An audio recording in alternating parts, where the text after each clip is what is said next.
ভালোবাসে।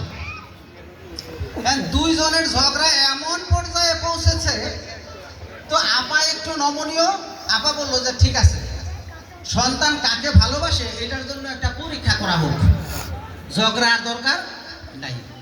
ঘরের মধ্যে ছিল ফুলের টব, টবের মধ্যে ছিল ছোট ছোট পাথর।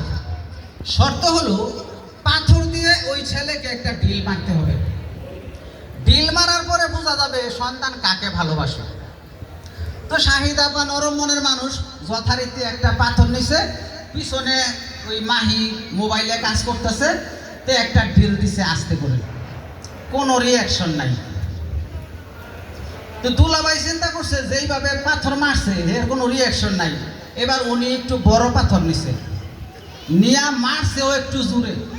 পিছন থেকে মাহি কয়, কোন শালা রে? মোবাইল আমাদের সন্তান সন্ততিদেরকে আমাদেরকে এত দূরে নিয়েছে, আসলে সন্তানরা আর এখন আমাদের ভালোবাসে না, মোবাইলকে ভালোবাসে।